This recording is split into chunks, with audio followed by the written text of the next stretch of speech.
have the pleasure of being with Yannis Kalogerakis, who's come all the way from Greece to talk about corporate training. He is a corporate trainer. What does that mean? He goes to very large corporations and he trains people. He trains the staff, he trains managers, and he gives them some sort of empowerment. He is with us today to tell us about what's going on with corporate Greece and the future of the new generation during these harsh financial times. Yanni, welcome to New York. Pleasure to be here. We're very proud of you. I mean, we've been following your work. You do these wonderful seminars and you empower, people who have kind of lost hope. Yes. And now Greek companies in the United States are bringing you here to help them do that with their own staff. Absolutely. So it's wonderful that you're exporting your brand here to the United States. Yes, I am, and it's a great pleasure to be here and meet those wonderful Greek Americans who have done so many great things, not only for Greece, but for all those thousands of people that they employ. They give work to so many people, so I help them polish the skills of people empowering, people management, and at the same time, we also go down to people and we help them to ease the load of pressure that's happening all over the world right now. For example, I'm here because I'm training the French workshop, French workshop that's opening up in Queens. The French Workshop, guys, is a new bakery. Yes. And they say it's fantastic. It's going to be opening up in your neighborhood in Queens very, very shortly. Yes. And you came to train the staff? Yes, staff the title of the seminar is From Customer Service to Customer Experience and the wow effect in customer service. Wow. That's for the staff. And then for the supervisors is how to keep the staff always doing this wow. Empowered to keep positive. Yes. Very good. My question to you is this. You mentioned as you were doing your introduction that the world is feeling this pressure. Yes. So what do you think has changed in the workforce in general? We have to split it into two. The workforce, you pointed very correctly, is one part, but the workforce is feeling all this because of everything above and that. They've lost direction strategically. They have I won't get into the economic crisis now, but I'll just say that the workforce is feeling the pressure of everything that's wrong. So, do you think because of the financial crisis in general, there's been some sort of financial crunch, let's call it, worldwide, and volatile markets and uneasiness? Absolutely, yes. So perhaps what you're trying to say is that this financial pressure has caused companies to downsize, and there perhaps might be too much work, too much overload of work. Or for the ones that are left behind. Yes. Yes, that is correct. So I help them to handle this load because everything is in the mind. And if you have peace of mind, if you're ethical, if you're honest, if you do your work to the best of your ability, then you are okay with yourself. And if you are, then you can continue to give. And if you feel uncomfortable, if you are unethical or anything, things that we had in the past, then you cannot really go forward, you cannot really return the money's worth to the business. Let me ask you, Greece at this moment has downsized tremendously. I don't think there's any more. They're on shoestring budgets and they're on shoestring staffs. I'm feeling that the new generation has lost hope. So let's talk a little bit about your role in what's going on in Greece. What do you do within your industry to help empower the new generation of Greeks? Oh, I'd love to tell you. First of all, you're putting it very well that this downsizing, by the way, you notice that I want to avoid talking about the downsizing because I want to talk about who's left and what to do with them.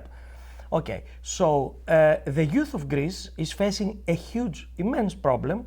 They cannot see, they don't have the hope that they used to have. They cannot see the future being bright for them.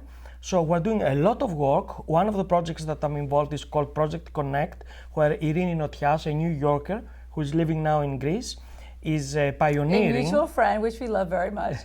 Is pioneering on this Project Connect, where we help the youth of Greece to obtain some experience and it's a non-governmental organization. Non-for-profit. Yeah, yes. non-for-profit organization, yes.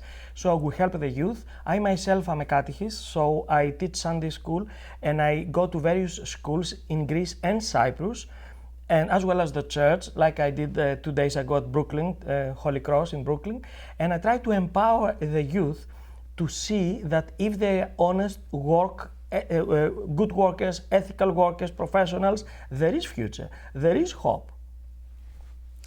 And let's say they don't have a job, and it's very difficult to find a job. What do you suggest to the new generation who has so much creativity, or would like to keep their creativity alive? What do you suggest to them to do? Okay, so again, we have those who work, where I can empower them, and we have those who don't work, and you're asking me for a suggestion. I'm sorry if I'll be Blunt. Yes, no, they have to open their own company. It's amazing, new startups in Greece. We have a lot of brainy people, brains, and if these people start their own companies, they can make the difference in the world. I've been saying that to friends. You don't have work, create job for Absolutely. yourself. Do something, create something. Yes. Find a way to get it. It's not easy, but if you just try to put your mind down, it's better than just sitting around trying to feel sorry for yourself. What is your skill? Take that skill and turn it into reality. Make it happen. Yes. Try to get some fundraising. Call some friends who might believe in your project. It's going to take effort, but as Maya Angelou always said, in order for something to work, you need to work at it. Absolutely. And now, before I go back to Greece, I made sure I have enough stories of Greeks who made it here in order to empower and bring some hope. With nothing. They came here during Absolutely. the 60s and Great 70s stories. with $0. I don't even know how they found to pay the ticket to come here. And they are now multimillionaires, and it's a great story. They had opportunities, though. Yes. The opportunity has to be presented. The fact is that what you do when that opportunity is presented to you is the future of the outcome. Yes. The outcome of what's going to happen. You see, I also subscribe to the school of thought that says that luck is where opportunity meets preparation. So I say to them, opportunities are there, but if you're not prepared, you'll never have luck, in inverted commas. So let's prepare. I'm on the preparation side. I prepare them. For example, this morning I was talking with Steve Valiotis, a great Greek businessman who has made it here, and he's an example, and I believe he's going to be a role model for people to start from zero, as you say, and build an empire. Now, a lot of people will say, but is possible to do it? Well, some people will do it, some will not. The important thing is to try. There are many examples that can add to that list.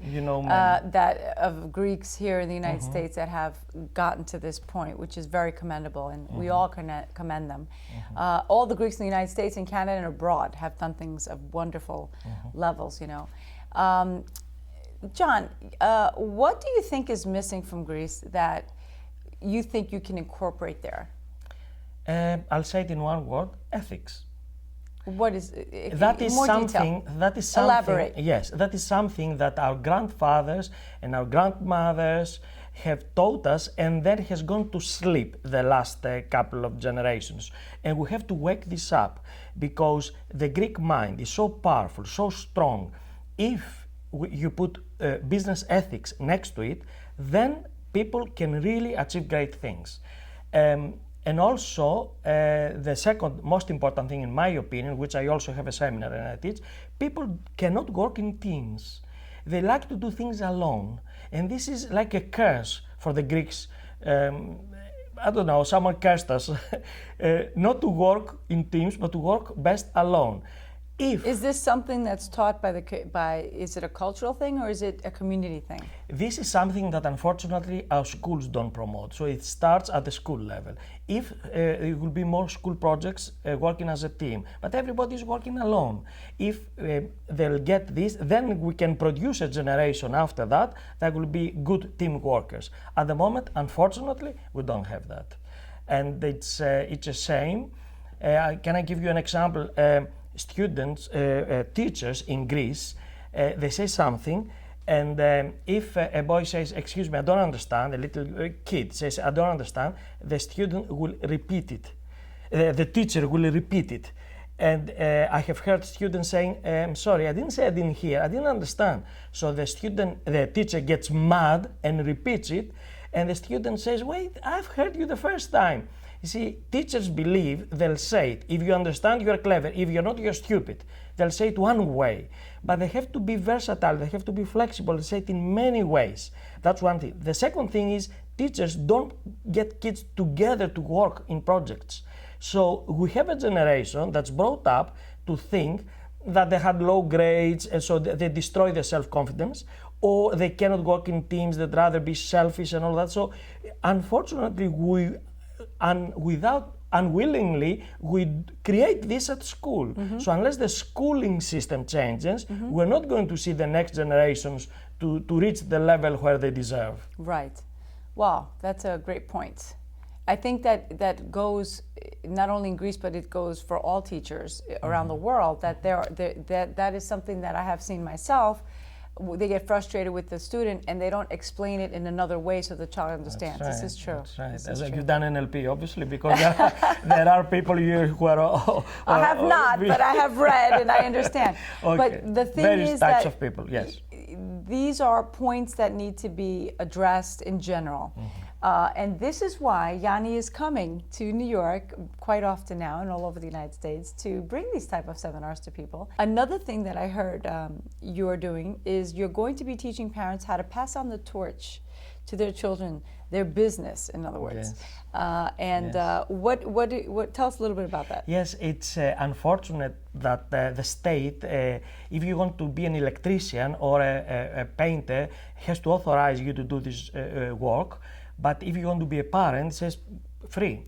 Just do as many as Everybody can become a parent. If you want to be an electrician, you got to go get a certificate. Yes.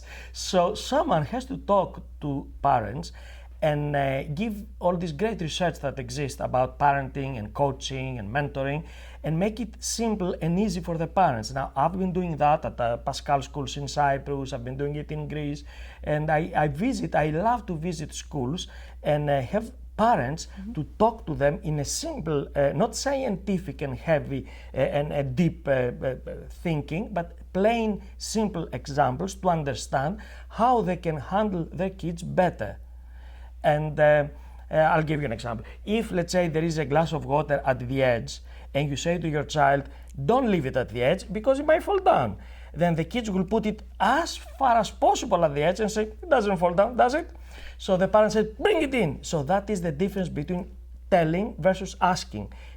People like to tell people what to do, but if they learn to ask, that's what I say to the parents. If you say to your child, don't point where is the correct place to put something, but ask them. Or explain it. Yeah, yes.